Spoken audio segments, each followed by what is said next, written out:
It is that magical time of year again. No, I am not talking about Christmas, although we are getting set up for it, just missing a tree. It is taper time, and I am so excited because for me, over these last couple of years, tapering equals faster times. But that could not be more different than how it was basically every year prior to this.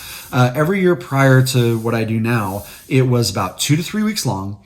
It was a roller coaster ride of emotions. One day feeling like I'm going to break a world record. Next day feeling like I'm totally out of shape, questioning all of my training. And at the end of it, sort of feeling like it's a crapshoot. Maybe I'll do well, maybe I won't. And so now to have that certainty going into these meets that I'm probably going to go a new best time, it feels so good. So let's talk about how long my taper is and what the taper entails. First of all, the taper is actually kind of a whole year long when you think about it, because you have to set yourself up for a good taper. If you go back to that training cycle video I did, 3 weeks hard and 1 week easy throughout the training cycle. That allows me to go into taper able to rest. If I didn't have that 1 week easy after every 3 weeks hard, I would be going into taper dug into such a deep hole that it would take many tapers to get me out of that. And so I have to be in a good place going into taper, first of all. Second, it's 2 tapers for me, and they're each 6 weeks long. I know, it blows your mind, right? It still blows my mind.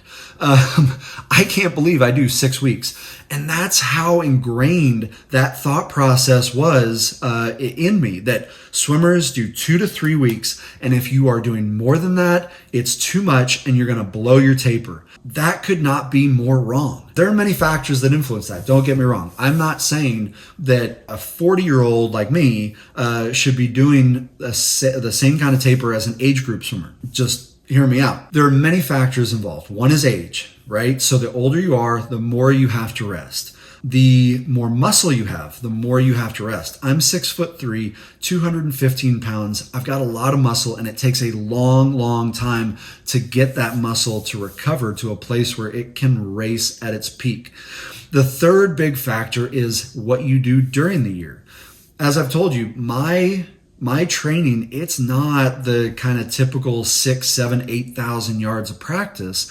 It is really high intensity every single day. Monday, Wednesday, Friday, high intensity in the weight room. I am moving a lot of weight. Tuesday, Thursday, Saturday, really high intensity in the pool. I am racing. There is no easy breaststroke. There's no moderate breaststroke. It is just racing breaststroke. And so the more intense your training is, the more you've got to taper. As I go through taper, it's a little bit different for weight room versus pool. Weight room is a little bit less of a taper in that the first 2 weeks of those 6 weeks, I'm still kind of winding down my training cycle. And so I might be wrapping up max lifting before I head into weeks of twice a week lifting, 4 sets of 3, maxing out at 60% and only sticking to primary movements, bench press, deadlift, pull-ups, and bent over rows. Although in the last couple of weeks, I pretty much cut out pull-ups so that my lats are pretty fresh for the pull-down part of the pull-outs. The pool is pretty much a full 6 weeks of no more than 1,500 of practice. I know, crazy, right? Monday, Wednesday, Friday, it's like 900 meters. Again, just sort of warm up to go lift. Tuesday, Thursday, Saturday, it's no more than 1,200 to 1,500 meters. And all I'm looking to do is sprinkle in some bursts of power and speed to remind my body how to do that, while keeping the yardage low so that it can rest. And so, I might be doing a little bit of stretch cords one day. On a Saturday at the end of a week, I might throw in a 50 or a meet warm up, and then a 50 or a 75 for time, and just kind of gauging where I'm at. But that's about it. It's just little sprinkles of power and speed as I rest. Right now where I'm at is the US Open is this week. This is week 4. 2 weeks from now, I've got the KMSC Pro-Am, and that is my focus for the year. That's where I hope to go 53.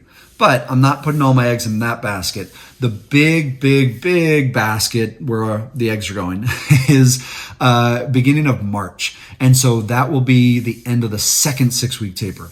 Now, what happens between those two 6-week tapers is about 4 weeks of hard swimming again. I'll go back to swimming hard, bringing back some of my old favorite sets. And in the weight room, I'll go about 6 weeks instead of 4 weeks, where I go a week of 3 sets of 12, a week of 3 sets of 10, 4 sets of 8, an easy week, a week of 5 sets of 5, another easy week, and then a max lifting week. So you're looking at about 7 weeks right there. That's 3 weeks into the 6-week taper.